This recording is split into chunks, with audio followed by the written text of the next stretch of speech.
Hello there, folks. Cranky here. Today I'm going to give a little more explanation about why I like the beginner method I presented in my tutorial on solving the 3x3x3 cube. To recap, the way it works is you solve the first layer, cross first, then corners. Then you solve the second layer using the edge insertion algorithm. Then you solve the last layer, which is the bulk of the work, by first permuting the corners, then solving the edges by permuting them into a configuration so that we can flip the ones that need flipping, and then permuting them into their final correct spots. And then very last, then we orient the corners with our up, up, down, down algorithm.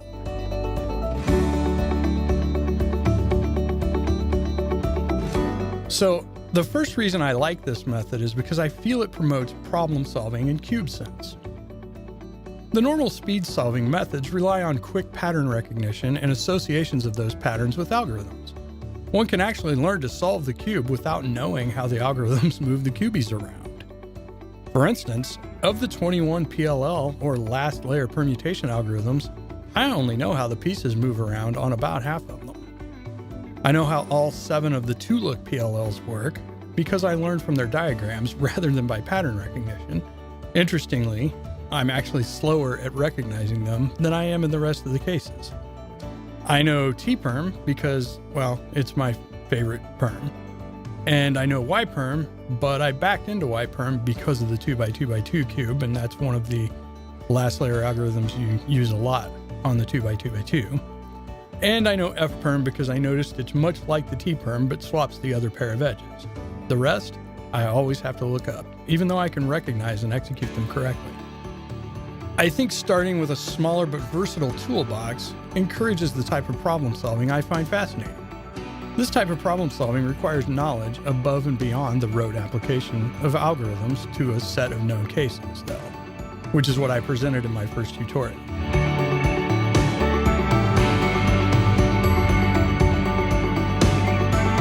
Most of this additional knowledge is embodied in the laws of the cube, which are: first, you cannot swap a single pair of pieces.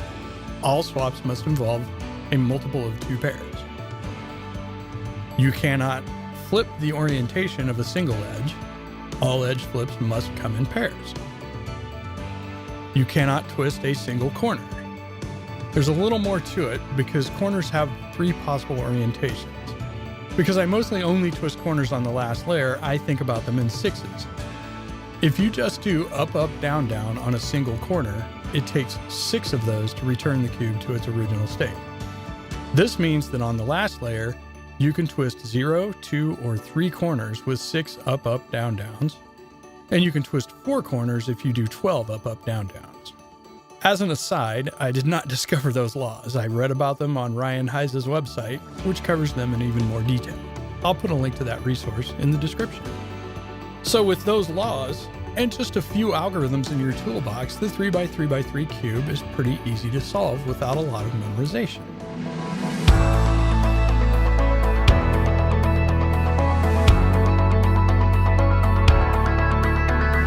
The next big reason I like this method is it helps me with solving shape mods.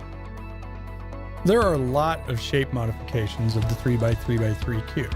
Some examples are the Fisher cube, the axis cube, the mirror blocks, the windmill cube, the master morphics, the ghost cube, and Meffert's egg. All of these solve just like a 3x3x3 cube, but they have additional challenges. Center orientation matters on most of them, unlike on a 3x3x3 cube. For instance, a master morphics can have a twisted center, and you have to fix that. Or sometimes you can have 2 centers twisted and you have to fix that, as in on this Fisher cube.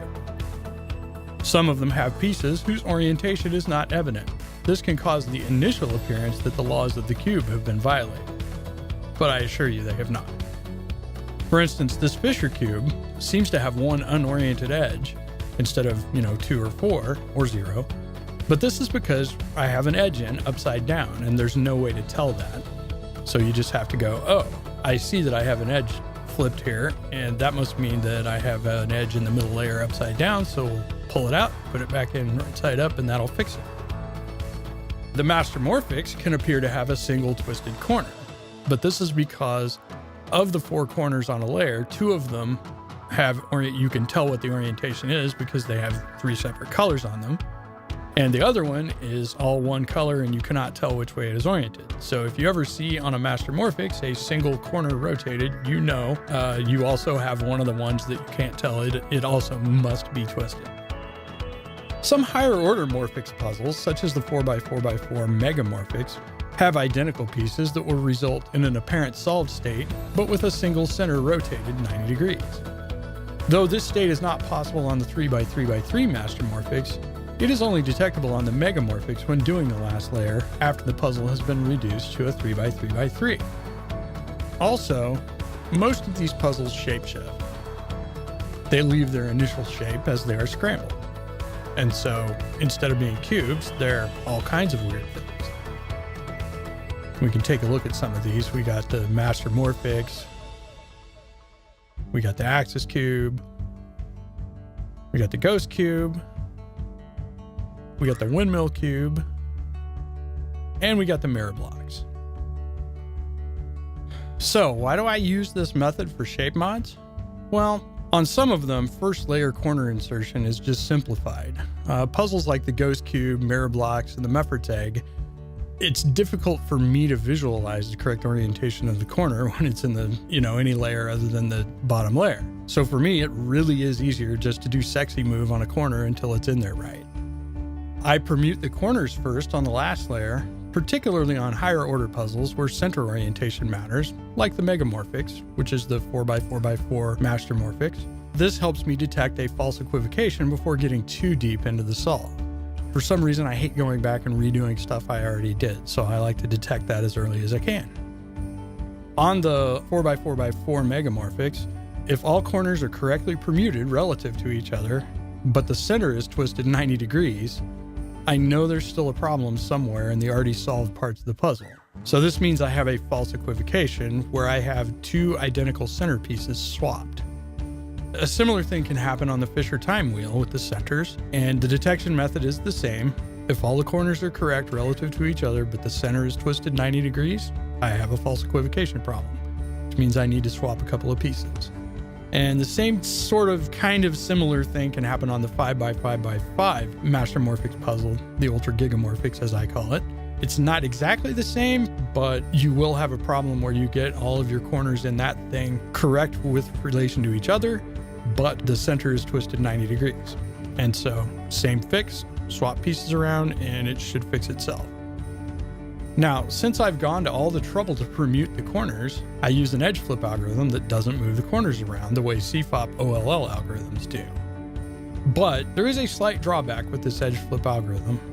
It rotates the U, D, F, and B centers 180 degrees. Now, 180 degree center rotations are super easy to fix without disturbing any of the rest of the puzzle. So I don't consider this to be a real drawback. So I use the T-perm and the U-perm to permute the pieces around on the last layer because they're easy to learn, and more importantly for me, they do not require cube rotations.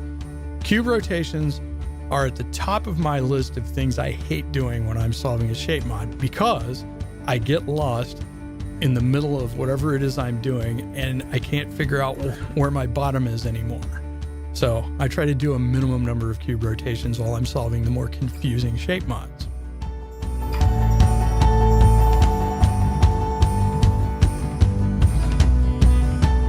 So there are a few miscellaneous reasons too why this method is worthwhile to learn.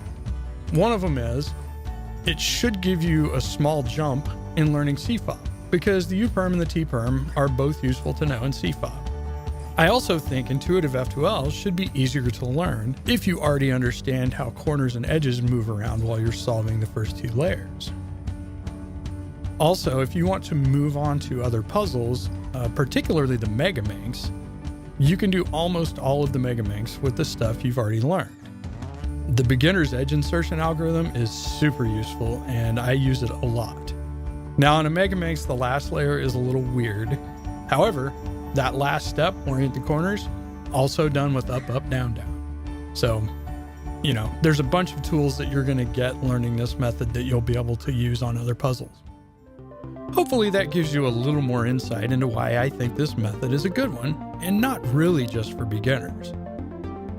Next up in the series will be a more in-depth look at solving the first layer, where I'll look at more efficient approaches to the cross and a less rote approach to corner insertion.